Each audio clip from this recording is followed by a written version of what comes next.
আকাশপথে যাদের একচ্ছত্র আধিপত্য, যাদের ড্রোনকে বলা হয় অদৃশ্য ঘাতক, সেই আমেরিকার গর্ব আজ মাটির সাথে মিশে যাচ্ছে। কোনো মিসাইল নয়, কোনো গুলি নয়, হঠাৎ করেই মাঝ আকাশ থেকে গায়েব হয়ে যাচ্ছে আমেরিকার বিলিয়ন ডলারের ড্রোনগুলো। পেন্টাগনের কন্ট্রোল রুমে যখন হাহাকার, তেহরানের ল্যাবে তখন বইছে আনন্দের জোয়ার। ইরান কি তবে সত্যিই আমেরিকার ড্রোনের মস্তিষ্ক জ্যাম করে দেওয়ার গোপন চাবিকাঠি পেয়ে গেছে?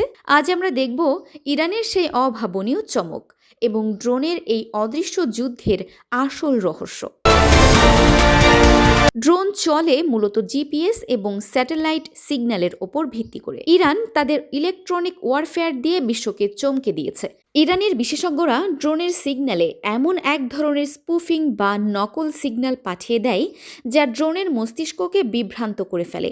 সহজ কথায়, ড্রোনটি মনে করে সে আমেরিকার ঘাঁটিতে ফিরে যাচ্ছে, কিন্তু আসলে সে ইরানের সিগন্যাল অনুসরণ করে তেহরানের গোপন ঘাঁটিতে ল্যান্ড করছে। 2011 সালের সেই বিখ্যাত RQ-170 সেন্টিনেল হাইজ্যাক করার ঘটনাটি ছিল এর সবচেয়ে বড় প্রমাণ। আমেরিকা দাবি করেছিল যান্ত্রিক ত্রুটি, কিন্তু ইরান অক্ষত ড্রোনটি বিশ্বের সামনে প্রদর্শন করে পেন্টাগনের মুখে চুনকালি মাখিয়ে দিয়েছিল। ইরান এখন এই প্রযুক্তিতে এতটাই দক্ষ যে তারা কেবল ড্রোন নামিয়েই ক্ষান্ত হচ্ছে না, বরং সে ড্রোনের ভেতরের গোপন সফটওয়্যার কপি করে রিভার্স ইঞ্জিনিয়ারিং করছে। আজ ইরানের কাছে যেসব ঘাতক ড্রোন আছে তার অর্ধেকই হলো আমেরিকার হাইজ্যাক করা ড্রোনের উন্নত সংস্করণ।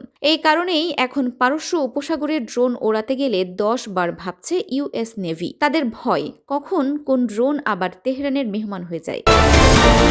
পেন্টাগন কি পারবে ইরানের এই সিগন্যাল জ্যামিং রুখতে, নাকি আকাশের এই অদৃশ্য যুদ্ধে ইরানই থাকবে অপরাজেয়? ড্রোনের দুনিয়ায় ইরান এখন এক বড় ধাঁধার নাম। আপনার কি মনে হয়, ইরানের এই প্রযুক্তি কি সত্যি আমেরিকার চেয়ে এগিয়ে? ভবিষ্যতে কি আর কোনো ড্রোন হাইজ্যাক হবে? কমেন্টে আপনার মূল্যবান মতামত জানান।